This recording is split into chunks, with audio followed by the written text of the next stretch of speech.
Eight minds it's bright patches by Himanshi. और आज हम देखने वाले हैं scattering of light in a water drop.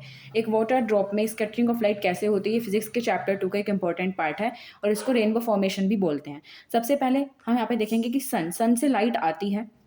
हम सभी जानते हैं कि सन से लाइट आती है एंड जब वो light through the air water droplet में जाती है तो वो सबसे पहले रिफ्रैक्शन करती है। रिफ्रैक्शन हम सभी जानते हैं bending of light from one medium to another medium. एक मीडियम से दूसरे मीडियम में लाइट का बेंड होना होता है रिफ्रैक्शन। सबसे पहले रिफ्रैक्शन होती है क्योंकि ये रेयरर मीडियम है और ये डेंसर मीडियम है, तो डेंसर से रेयरर में जाएगी तो टुवर्ड्स दी नॉर्मल बेंड करेगी, तो ये नॉर्मल की तरफ बेंड हो गई। तो फिर यहाँ पे जब ये नॉर्मल की तरफ बेंड हुई क्योंकि लाइट आ रही है, तो जब ये बैंड हुई उसके बाद यहाँ पे डिस्पर्जन हुआ। डिस्पर्जन यानी कि कलर्स का बिखरना, कलर्स यहाँ पे बिखरे, ठीक है, क्योंकि एक वाइट लाइट में 7 कलर्स होते हैं। उन 7 कलर्स को हम याद कैसे रखेंगे, विबग्योर की ट्रिक से। इसको हम उल्टा याद रखते हैं, विबग्योर यानी कि violet, indigo, blue, green, yellow, orange, red. और नीचे से ऊपर की तरफ वेवलेंथ इंक्रीज होती जाती है, ये भी हमें याद रखना होता है, ठीक है। जब नीचे से ऊपर की तरफ जाएंगे तो वेवलेंथ इंक्रीज होगी। यहाँ पे सबसे पहले रिफ्रैक्शन होती है, डिस्पर्जन होता है, उसके बाद रिफ्लेक्शन होता है। रिफ्लेक्शन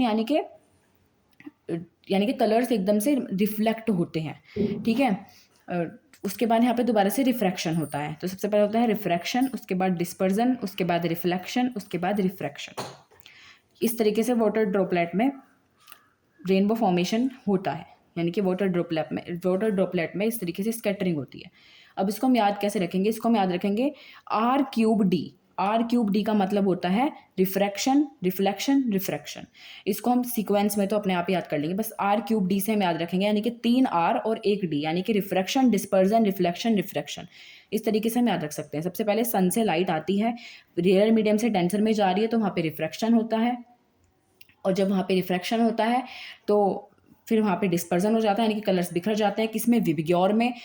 और जब ये कलर्स बिखर जाते हैं उसके बाद रिफ्लेक्शन होती है बाउंसिंग बैक ऑफ लाइट का उस मीडियम में आके दोबारा से वहीं पे चले जाना, इंटरनल रिफ्लेक्शन, यानी कि इसमें इंटरनल रिफ्लेक्शन होती है, उसके बाद रिफ्रैक्शन हो जाती है, यानी कि दोबारा से कलर्स, यानी कि दोबारा से रिफ्रैक्शन होती है। रिफ्रैक्शन क्यों होती है, क्योंकि डेंसर से रेयर में जा रही है, तो अवे फ्रॉम दी नॉर्मल ये बेंड करती है। क्यों, क्योंकि ये डेंसर मीडियम है, ये रेयर है, तो जब ये बाहर निकलेगी रिफ्रैक्शन होने के लिए तो ये away from the normal bend करेगी, क्योंकि denser to rare away from the normal bend होती है। इस तरीके से हमारा रेनबो फॉर्मेशन होता है। अब इसको हम याद कैसे रखेंगे, R³ यानी कि रिफ्रैक्शन, डिस्पर्जन, रिफ्लेक्शन, रिफ्रैक्शन, इस तरीके से हम याद कर सकते हैं। और कलर्स को याद करने के लिए विबग्योर, VIBGYOR, विबग्योर यानी कि violet, indigo, blue, green, yellow, orange, red. और नीचे से ऊपर तक वेवलेंथ इंक्रीज होती जाती है, ये हमें याद रखना है। और हर लाइट की अपनी वेवलेंथ होती है, ये भी हमें याद करना है। हर लाइट की अपनी खुद की वेवलेंथ होती है और उसकी स्कैटरिंग उसकी वेवलेंथ पर ही डिपेंड करती है, ठीक है। और जो रेन ड्रॉप है हमारी वो प्रिज्म की तरह ही वर्क करती है, प्रिज्म में भी सेम ऐसे ही वर्क होता है।